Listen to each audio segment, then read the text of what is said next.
एक बार एक लड़का बुद्ध के पास आता है और उनसे कहता है, बुद्ध, मेरे जीवन में बहुत अशांति है और कृपया कर मेरा मार्गदर्शन करें जिससे कि मैं इस अशांति से छुटकारा पा सकूं। बुद्ध उस लड़के से पूछते हैं कि तुम्हारे जीवन में अशांति क्यों है।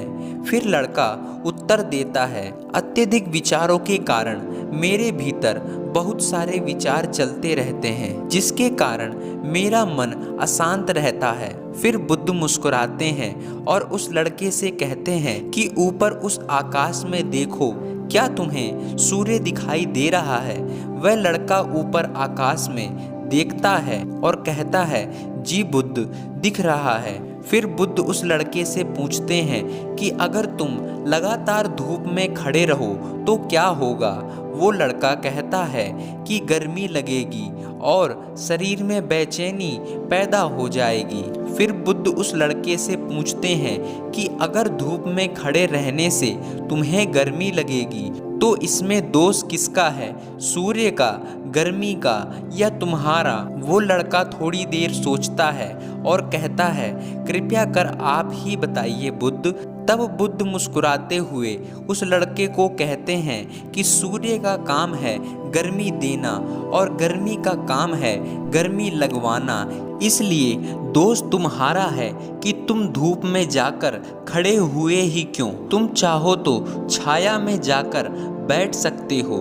ठीक उसी प्रकार हमारे मन का स्वभाव है विचारों और भावनाओं की खिचड़ी पकाना, और विचारों और भावनाओं का काम है तुम्हें दिशा दिखाना। अब उस दिशा में तुम्हें चलना है या नहीं, यह सिर्फ तुम्हारे हाथ में है। देखो, ध्यान से समझो कि विचार और भावनाएं समस्या नहीं है, बल्कि तुम्हारा उनसे जुड़े रहना समस्या है। सोचो कि तुम धूप में खड़े हो और तुम चाह रहे हो कि तुम्हें गर्मी ना लगे। ये क्या संभव है? अगर तुम्हें गर्मी से बचना है तो तुम्हें अपनी जगह बदलकर धूप से छाया में जाना होगा। मनुष्य होने के 4 आयाम हैं, तन, मन, दिल और बुद्धित्व।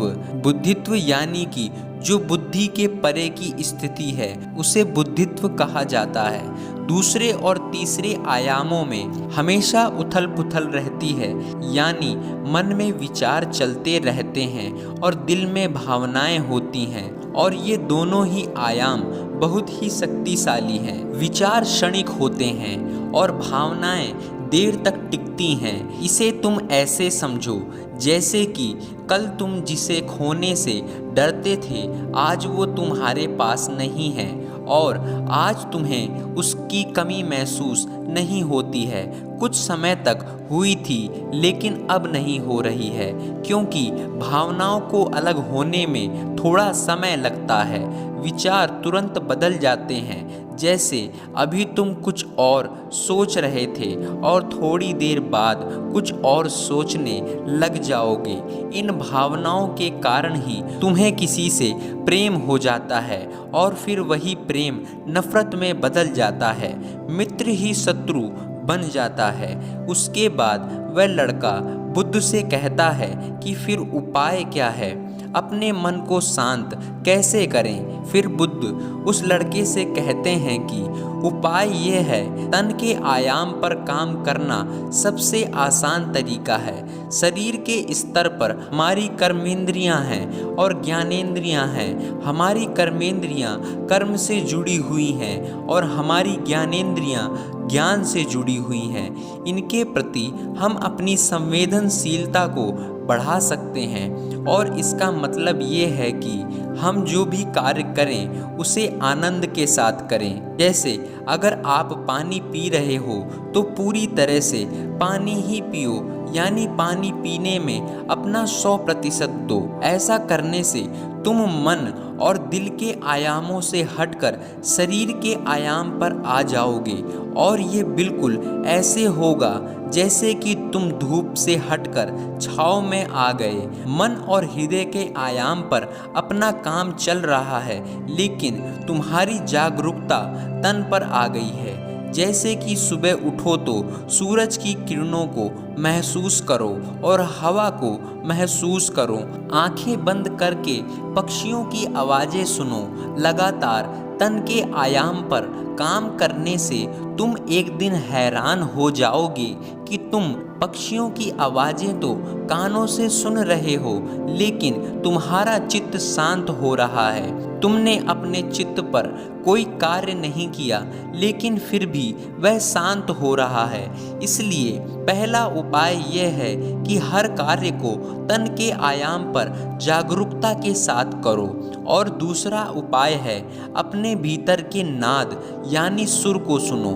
फिर वह लड़का बुद्ध से पूछता है कि गुरुदेव अपने भीतर के सुर को कैसे सुने।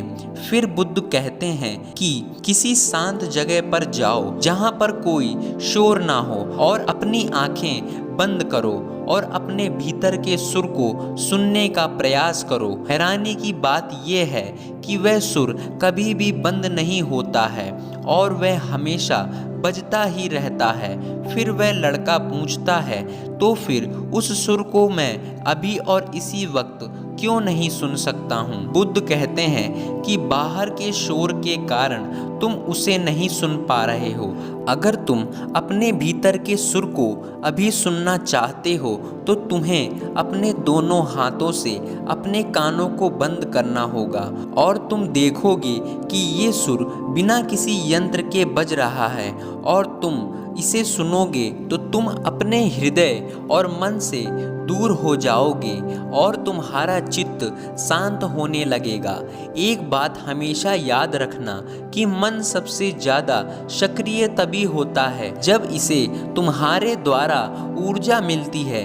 अगर तुम अपनी ऊर्जा को, अपने तन को, अपने भीतर के सुर को सुनने पर लगाओगे तो तुम्हारा मन कैसे सक्रिय होगा। पर समस्या क्या है पता है तुम्हें? हम अपने विचारों से और अपने भावनाओं से लड़ते रहते हैं और इसी में ही अपनी ऊर्जा को खत्म कर देते हैं। फिर हमें हर बार की तरह अशांति घेर लेती है। इसलिए अपने मन को शांत करने के लिए ये दो काम करो।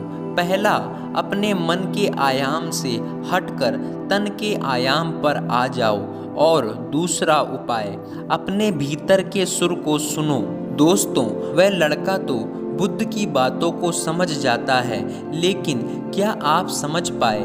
दोस्तों, मैं आपसे वादा करता हूँ, आप अगर केवल 7 दिनों तक हमारी बताई गई बातों को फॉलो करते हैं तो निश्चित रूप से ही आप अपने अंदर कई सारे छोटे बदलावों को देख पाएंगे। केवल 7 दिनों में आपका पूरा जीवन बदल जाए ऐसा तो संभव नहीं है, लेकिन 7 दिन हमारी बताई गई बातों को फॉलो करने से आपको आगे की राह जरूर नज़र आने लगेगी। साथियों, आपके विचार ही आपके भविष्य का निर्माण करते हैं। आपकी किस्मत ये निर्धारित नहीं करती कि आपका भविष्य कैसा होगा, बल्कि ये आपके विचार ही हैं जिन्हें आप बेफिजूल का समझते हैं। ये वही हैं जो आपके भविष्य का निर्माण लगातार करते जा रहे हैं। अगर आप अपने विचारों की शक्ति को अच्छे से समझना चाहते हैं तो वीडियो का लिंक डिस्क्रिप्शन में है, उसे जाकर ज़रूर देखें। इससे आप समझ सकेंगे कि आपके विचारों में कितनी शक्ति है। हर रोज़ प्रेरणादायक कहानियों को सुनने से आपके विचारों में धीरे धीरे परिवर्तन आने लगता है। आप चाहें तो हमारे चैनल कथा मित्रम को सब्सक्राइब कर सकते हैं ताकि आपको हर रोज़ प्रेरणादायक कहानियाँ सुनने को मिलती रहें और आपके विचारों को सही दिशा मिल सके।